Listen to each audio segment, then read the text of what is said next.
It's time to start digging into Vue. We have three objectives for this lesson. The first is to load Vue onto the document. Secondly, we want to start using Vue by creating an instance. We'll explore what that means in a moment. Lastly, we want to verify Vue is working. We won't be able to move forward if Vue is not correctly functioning. In the resource section of this lecture, you'll find a zip file. Download and unpack the files anywhere. It doesn't matter where you unzip it. I recommend working in a directory where most of your development projects will live. Once you have that done, open the files in the editor of your choice. There's not much going on. The HTML file has a basic setup, nothing that will be unfamiliar to you. Along with the HTML file, I've included a style sheet. The stylings I'm adding have nothing to do with Vue. I added them in to provide some spacing for the elements we'll use in the next few lectures. It isn't necessary to have this, but I think it'll make things visually clearer. If you don't want to bother with CSS, you're free to delete this file. You will also need to remove its inclusion from the HTML file. Lastly, we're loading in a script, which is empty. We'll be writing some code soon enough. One thing I want you to notice is the div tag with the ID of app. This element is where we'll be writing most of our application code. You'll soon understand why we need an element to house our application in a moment. With the necessary files ready, let's load Vue. In the resource section of this lecture, I provide a link to the installation documentation page for Vue. There are several ways to download Vue. Most developers prefer to use the tooling to scaffold a new project. It's great that there's an official toolset for Vue, but we're not going to start using it. We will in a future section. We want to focus solely on Vue. For this reason, we're going to use the simplest method for loading Vue. We'll use a CDN. I find the CDN to be much simpler for getting started because it allows us to focus on Vue without all the bloat.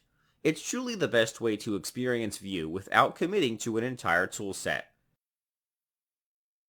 If you're not familiar with the concept of a CDN, let me quickly break down what a CDN is. CDN stands for Content Delivery Network. They're a vast network of servers that host static files like CSS, JavaScript, or images. One of the main issues of delivering files to the user is how long it takes for the file to reach them. A CDN will store copies of your files on different servers across the globe. Before a file is delivered to the user, the network will figure out what server is closest to the user. For example, if we're in New York, the CDN will deliver the file from a server located in New York. If we live in India, it'll deliver the file from a server located in India. CDNs are intelligent enough to deliver the file from a server closest to the user. This decreases the time it takes for a page to load. The Vue team has opted to upload a copy of Vue onto a CDN so that we can quickly get started without installing additional tools. A CDN works out of the box. Using the recommended CDN is a great way to get started with Vue. On this page, there's a section dedicated to using Vue without build tools. In the first code snippet, there's a script tag. Let's copy it to our clipboard. You do not need to copy the entire example. After copying it, paste it into the HTML file. Make sure it's loaded in before the app.js file. By adding one script, we've included Vue. This simplicity is one of the things I love about Vue. A lot of other frameworks require you to use a CLI to install many tools to get started. It's quite a hassle. However, with Vue, everything works with a single script. Vue does come with a CLI. We'll be taking a look at that later in the course. We're going to approach things in the most straightforward manner possible. The next step is to control the element with Vue.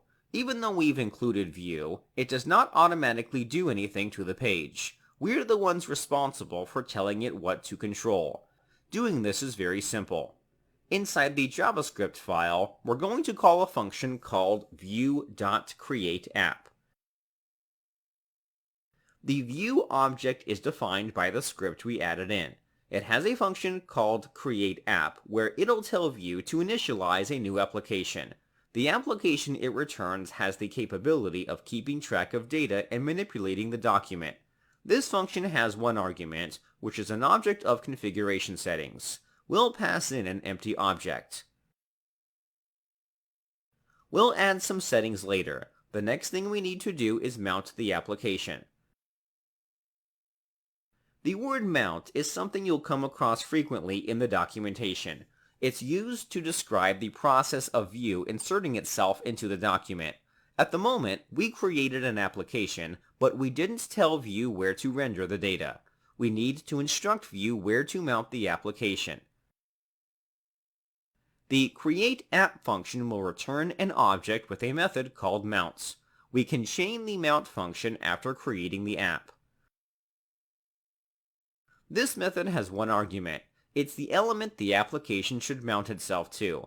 The format for the value must be a CSS selector. In the HTML document, we have an element with the ID of app.